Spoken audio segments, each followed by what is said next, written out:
रवींद्र वस्त्रनिकेतन सलगरे खास लग्न बस्ता व आहेरासाठी होलसेलपेक्षाही कमी किमतीत संपूर्ण कुटुंबांची खरेदी।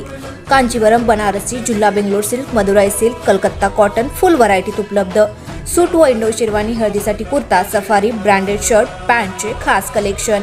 असंख्य व्हरायटीसह 51% भरघोस डिस्काउंट। जादा झालेला माल परत घेऊन पैसे परत। त्वरा करा, आजच भेट द्या रवींद्र वस्त्रनिकेतन सलगरे।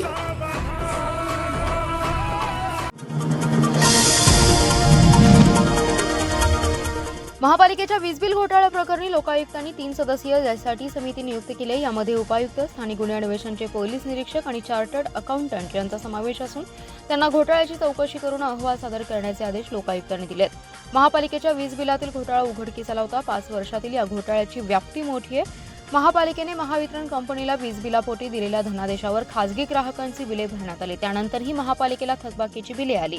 तत्कालीन आयुक्तांनी 11 कर्मचारी आणि अधिकाऱ्यांच्या खातेनिहाय चौकशीचे आदेश दिले होते। महापालिकेने महावितरण विरोधात पोलिसात तक्रार दिली, पण त्यानंतरही महापालिकेचे 6 कोटी वसूल झाले नव्हते। शिवाय दोषी अधिकारी कर्मचाऱ्यांवर कारवाईला टाळाटाळ सुरू केली होती। वीज बिल घोटाळ्याच्या चौकशीसाठी लोकायुक्तांकडे सामाजिक कार्यकर्ते वी दबर्वे यांच्यासोबतच सतीश साखळकर, तानाजी रुईकर यांनी तक्रार केली होती। त्यावर एप्रिल महिन्यात सुनावणी होऊन लोकायुक्तांनी 3 सदस्यांची एसआयटी नियुक्त करण्याचे आदेश दिले होते। शिवाय मे 2024 पर्यंत अहवाल सादर करण्याचे आदेश दिले होते। त्यावर गुरुवारी लोकायुक्तांकडे सुनावणी झाली। अद्याप यासाठी चौकशी समिती नियुक्त केली नसल्याची तक्रार याचिकेकर्त्यांनी केली। मात्र लोकायुक्तांनी समिती नेमल्याचं पत्र याचिकेकर्त्यांना दिलं। त्यामध्ये सांगली महापालिकेचे उपायुक्त राहुल साबळे, स्थानिक गुन्हे अन्वेषणचे पोलीस निरीक्षक संदीप कोळेकर आणि चार्टर्ड अकाउंटंट निलेश पाटील यांचा समावेश करण्यात आलाय। या 3 सदस्यीय समितीकडून महापालिकेच्या वीज बिल घोटाळ्याची चौकशी केली जाणार आहे। किमान 10 कोटींपर्यंत हा घोटाळा जाण्याची शक्यता वर्तवली जाते। कोणत्याही शासकीय निधी अथवा मदतीशिवाय जुनेखेड गावच्या विद्यमान सरपंच आणि टीम परिवर्तन या तरुण आईने गावकऱ्यांच्या सहकार्यातून जुनेखेड गाव अंतर्गत गटारमुक्त केले। अशा अनेक विविध योजना राबवून या गावाने विकासाची गंगा गावात वाहती केली आहे। सामाजिक कामातून जिल्ह्यात गावाची वेगळी ओळख निर्माण करणाऱ्या या जुनेखेड गावचे सर्व स्तरातून कौतुक होते। वाळवा तालुक्यातील जुनेखेड हे गाव अवघे 4200 लोकवस्ती असलेलं गाव, पण या गावाने शैक्षणिक आणि सामाजिक दृष्ट्या सधन गाव म्हणून आपली ओळख निर्माण केली आहे। त्याचे कारण गावात सुशिक्षित तरुणांची संघटित आणि वैचारिक फळी निर्माण झाल्यामुळे हे शक्य झाले। अनेक तरुणांच्या सुपीक आणि वैचारिक कल्पनेतून राजकारणापलीकडचे समाजकारण करणारे गाव ही ओळख निर्माण करण्यासाठी ग्रामपंचायतीच्या माध्यमातून टीम परिवर्तनने विकास हेच एकमेव ध्येय ठेवून तरुणांनी आणि सदस्यांनी गावात विकासाचा डोंगर उभा करून कायापालट केलाय। प्रथम यांनी शिक्षण, आरोग्य आणि ग्रामपंचायत कारभारात पारदर्शकता या गोष्टींना महत्त्व दिलं। सुरुवातीस मोडकळीस आलेली जिल्हा परिषद शाळा गावकरी टीम परिवर्तन आणि तरुणाई यांनी श्रमदानातून कायापालट करून तिची रंगरंगोटी करून शाळेच्या भिंती बोलक्या केल्या। शाळा संगणकीकृत गुणवत्ता यादीत आणली। यासाठी गावाने सर्वतोपरी मदत केली। 2 तास गावासाठी ही संकल्पना राबवून प्रत्येक महिन्यात एका रविवारी गावातील प्रत्येक कुटुंबातील सदस्य यात सहभागी होऊन संपूर्ण गाव स्वच्छ केला जातो। गावाच्या प्रमुख चौकात डिजिटल फलकावर कामकाजाचा लेखाजोखा मांडणारी राज्यातील देशातील एकमेव ग्रामपंचायत ठरली आहे। महापालिका क्षेत्रात पावसाळ्यापूर्वी नाले आणि मोठ्या गटारींची स्वच्छता करण्यास महापालिका प्रशासनाने सुरुवात केली आहे। 100 फुटी भोवे गटारीची स्वच्छता करण्यात आली। 3 जेसीबी आणि 5 डंपरद्वारे 52 टन कचरा उठाव करण्यात आलाय। आयुक्त तथा प्रशासक शुभम गुप्ता यांच्या मार्गदर्शनाखाली शहरात पावसाळी पूर्व नाले सफाई आणि स्वच्छता मोहीम सुरू केली आहे। सांगली शहरातील 100 फुटी रोडवरील भोवे गटार स्वच्छतेला बुधवारी सुरुवात करण्यात आली। स्वच्छता आणि प्लास्टिक कचरा मुक्त करण्यासाठी आरोग्य विभाग यांनी ही गटार स्वच्छता करण्यासाठी नियोजन केले। यासाठी महापालिका प्रशासनाने 3 जेसीबी आणि 5 डंपरद्वारे 52 टन प्लास्टिक मिश्रित कचरा उठाव करण्यात आला। उर्वरित कचरा देखील उठाव करण्यात येणार आहे। यासाठी वरिष्ठ स्वच्छता निरीक्षक युनुस बारगीर, जिजाराम मोरे, प्रभारी स्वच्छता निरीक्षक आणि मुकादम आणि सफाई कामगार यांनी ही मोहीम राबवली आहे। महावितरणाने वीज ग्राहकांसाठी ऑनलाईनद्वारे घरबसल्या एका क्लिकवर सर्व सेवा उपलब्ध करून दिल्या आहेत। आता कृत्रिम बुद्धिमत्तेचा वापर करून वीज ग्राहकांच्या संवादपर मदतीसाठी ऊर्जा चॅटबॉट 24 तास महावितरणाच्या संकेतस्थळ आणि मोबाईल ॲपवर उपलब्ध करून देण्यात आले। महावितरणाच्या विविध सेवांबाबत ग्राहकांना प्रश्न विचारता येतील। तसेच नवीन वीज जोडणी, वीज बिल भरणा, तक्रार निवारणाची सोय उपलब्ध असल्याची माहिती महावितरणच्या वतीने देण्यात आली आहे। महावितरणच्या वीज सेवेसंदर्भात माहिती कुठे विचारावी आणि या सेवांचा घरबसल्या लाभ कसा घ्यावा हा प्रश्न आता संपुष्टात आलाय। ग्राहक सेवांबाबत थेट प्रश्न विचारून विविध सेवांचा लाभ आणि तक्रारी नोंदवण्यासाठी ऊर्जा नावाचं चॅटबॉट महावितरणाची माहिती आणि तंत्रज्ञान विभागाने विकसित केले.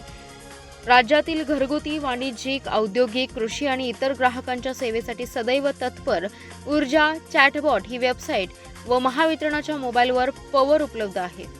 नवीन वीज जोडणी वा त्यासाठी केलेल्या अर्जांची सद्यस्थिती, वीज बिल भरणा किंवा वीज बिलाचा तपशील, जलद वीज बिल भरणा, मोबाईल क्रमांक आणि ईमेल नोंदणी, इतर विविध शुल्कांचा ऑनलाईन भरणा, स्वतः मीटर वाचन आणि सबमिशन, गो ग्रीन नोंदणी, वीज वापर आणि बिलाचे कॅल्क्युलेटर आदींबाबत वीज ग्राहकांना ऊर्जा चॅटबॉट थेट मदत करत आहे. रयत शिक्षण संस्थेचे संस्थापक पद्मविभूषण डॉक्टर कर्मवीर भाऊराव पाटील यांच्या 65व्या पुण्यतिथीनिमित्त कर्मवीर भाऊराव पाटील जन्मशताब्दी समिती सांगली, रयत शिक्षण संस्था दक्षिण विभाग सांगली यांच्या वतीने कर्मवीर भाऊराव पाटील यांच्या पूर्णाकृती पुतळ्यास रयत शिक्षण संस्थेचे जनरल बॉडी सदस्य अजित सूर्यवंशी, विभागीय अधिकारी विनयकुमार हंशी यांच्या प्रमुख उपस्थितीत पुष्पहार अर्पण करून अभिवादन करण्यात आले.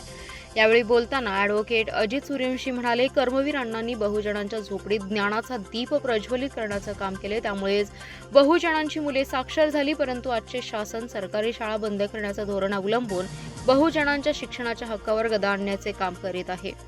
याला सर्वांनी जागृतपणे विरोध करणं गरजेचे. प्रसंगी तीव्र लढा देऊन शासनाला ठिकाणावर आणण्याचे काम केलं पाहिजे. नवीन शैक्षणिक धोरण लागू करण्याचा घाट ही या सरकारने मांडला, याचाही शासनाने पुनर्विचार करणं गरजेचं आहे. यावेळी रयत शिक्षण संस्थेचे विभागीय अधिकारी विनयकुमार हंशी, तेजस्विनी सूर्यवंशी, सुकुमार मगदूम, RD साळुंखे, रयत सेवक बँकेचे मॅनेजर शिवाजीराव पाटील, नंदकुमार सूर्यवंशी, राजेश भटकर यांच्यासह मान्यवर उपस्थित होते. आष्टा शहरातील रत्ना ज्वेलर्स समोर 2 मे रोजी रात्री 8:30च्या सुमारास 7 जणांच्या टोळक्याने पूर्व वैमनस्यातून वार करत अजिंक्य उर्फ गणेश उदाजीराव पवार याच्यावर खुनी हल्ला केला होता. त्याला वाचवण्यासाठी गेलेला अनुज्ञ मोहनराव पवार हा देखील हल्ल्यात जखमी झाला होता. या प्रकरणी आष्टा पोलिसांनी सय्यद अली उर्फ टिपू राजू अत्तार, इजाज उर्फ बाळू राजू अत्तार, सौरभ जगन्नाथ कोळी, आदित्य संजय कोळी, पृथ्वीराज भगवान आवटे, रोहित दिलीप चौगुले तसेच पलूस येथील एका अल्पवयीन मुलाला ताब्यात घेतले. संशयितांकडून गुन्ह्यात वापरलेल्या 2 पारळ्या, काठी आणि लोखंडी पाईप आणि 3 मोटरसायकली आष्टा पोलिसांनी जप्त केल्या आहेत. गुरुवारी मे रोजी सकाळी अजिंक्य पवार आणि टिपू अत्तार यांच्यात एक व्हिडिओ गेममध्ये बाचाबाची झाली होती. त्याचा राग मनात धरून संशयित टिपू अत्तार आणि 6 जण मोटरसायकलीवरून आले. त्यांनी शिक्षक बँकेजवळ अजिंक्य पवार याला बोलावून घेतलं. अजिंक्य तिथे येताच त्याच्याशी वाद घातला. अजिंक्य भीतीने डॉक्टर बाबासाहेब आंबेडकर मार्गावरून रत्ना ज्वेलर्स समोर गेला असता टिपू अत्तार आणि त्याच्या 6 सहकाऱ्यांनी पारळीने अजिंक्य पवार याच्यावर हल्ला केला. अजिंक्यच्या डोक्यावर, कपाळावर आणि पायावर वार करण्यात आले. या हल्ल्यात अजिंक्य गंभीर जखमी झाला होता. यावेळी अजिंक्य यास वाचवण्यासाठी अनुज्ञ पवार हा गेला असता त्याच्यावरही आरोपींनी हल्ला केला. अनुज्ञ पवार याच्या पाठीवर आणि हातावर वार झाले. संशयितांनी घटनास्थळावरून पळ काढला होता. हिंदू एकता आंदोलन संघटनेच्या सांगली शहराच्या वतीने हिंदू एकता आंदोलन शिवमंदिर स्टेशन चौक येथे शिवजयंती साजरी करण्यात आली. आजपासून शिवोत्सवास प्रारंभ करण्यात आलाय. PNGचे संचालक सिद्धार्थ दादा गाडगीळ यांच्या शुभ हस्ते छत्रपती शिवाजी महाराजांच्या सिंहासनावरील पूर्णाकृती पुतळ्यास पुष्पहार अर्पण करून फटाक्यांची आतिषबाजी करण्यात आली. त्याचवेळी शिवभक्तांनी जय भवानी जय शिवाजीचा जयघोष करून परिसर दणाणून सोडला. गुरुदत्त खिलारे यांनी रेखाटलेल्या छत्रपती शिवाजी महाराजांच्या जन्मापासून राज्याभिषेकापर्यंतच्या रेखाचित्राचं प्रदर्शनाचं उद्घाटन सांगलीतील प्रतिष्ठित उद्योगपती मनोहर सारडा यांच्या शुभ हस्ते करण्यात आलं. हे प्रदर्शन 9 मे ते 13 मे पर्यंत जनतेला पाहण्यासाठी सुरू ठेवण्यात येणार आहे. हिंदू एकता आंदोलनाचे प्रदेशाध्यक्ष नितीन शिंदे यांच्या हस्ते छत्रपती श्री शिवाजी महाराज यांच्या मूर्तीस पुष्पहार अर्पण करण्यात आले. प्रमुख पाहुणे म्हणून हिंदू एकता संस्थापक सदस्य विजय कडणे, शहराध्यक्ष तानाजी शिंदे आणि गोपाळराव माने उपस्थित होते. सांगली शहर जिल्हाध्यक्ष यांच्या हस्ते श्रीफळ वाढवण्यात आला. फटाक्यांची आतिषबाजीत शिवजयंती साजरी करण्यात आली आहे. यावेळी शहर जिल्हा उपाध्यक्ष राजू जाधव, शहराध्यक्ष प्रकाश चव्हाण, खंडबाग विभाग अध्यक्ष अवधूत जाधव, सांगलवाडी विभाग अध्यक्ष अनिरुद्ध कुंभार, संभाजी पाटील, नारायण हांडे, दिग्विजय शिंदे, अरुण पोदार, अविनाश माने, प्रथमेश खताळ, प्रत्येक ठोंबरे, भूषण वाघमोडे, ऋषिकेश पवार, ओमकार पवार, वरद केसरी आदी जण उपस्थित होते.